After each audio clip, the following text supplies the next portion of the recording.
বাসায় বসে দোকানদার মামাদের মতো ঝালমুড়ি বানিয়ে ফেললাম। কিভাবে বানালাম আর কি কি দিয়েছি তা নিয়ে থাকছে এই video. So hello everyone, welcome to another video. এই ঝালমুড়ির জন্য ফার্স্টেই হচ্ছে বানাবো ঝালমুড়ির মশলা।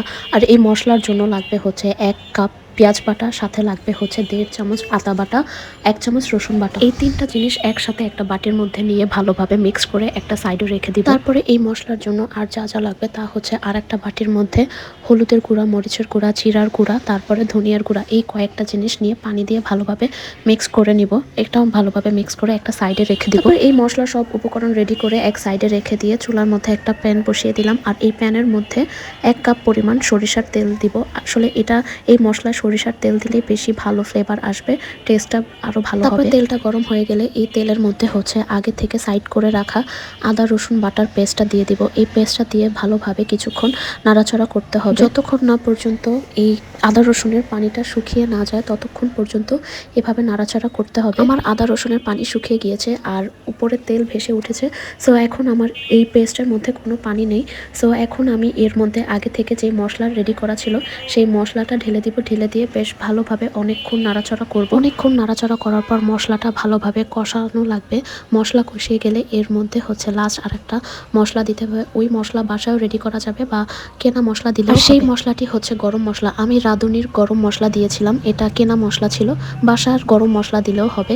আমি এই গরম মশলার সাথে আরও দিয়েছিলাম হচ্ছে লবণ, পরিমাণ মতো লবণ।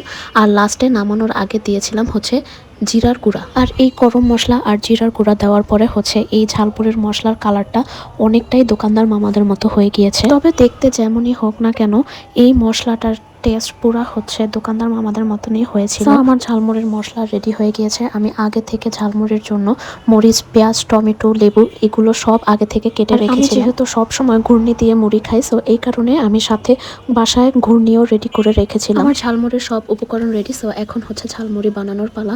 আমি পরিমাণ মতো এই ঝালমুড়ির মশলা আর 2 চামচ পরিমাণের ঘুর্নি নিয়ে এর মধ্যে হচ্ছে মরিচ, শসা, ধনিয়া পাতা, টমেটো, লেবুর রস সব উপকরণ দিয়ে একটা চামচ দিয়ে ভালোভাবে মেখে নিব। আর এই চামচ দিয়ে ভালোভাবে মিক্স করার পরেই হচ্ছে আমার ঝালমুড়ি রেডি হয়ে যাবে। দোকানদার মামারা যা যা দেয় আমি সব কিছুই দিয়েছি। সব উপকরণ দেওয়া শেষ, এবার শুধু মিক্স করার পালা। ট্রাস্ট মি, এই ঝালমুড়িটা অনেক ভালো হয়েছিল, পুরো দোকানদার মামাদের মতো। বাসায় বসে বসে আমি যেই রেসিপি দিয়েছি সব রেসিপি ফলো করলে ট্রাস্ট মি একদম দোকানদার মামাদের মতনই হবে এই ঝালমুড়িটা। যারা বাইরের রাস্তার ঝালমুড়ি খেতে চায় না তাদের জন্য এটা আরও বেস্ট। সো যাই হোক, আজকের জন্য এই পর্যন্ত। Thanks for watching, follow for more.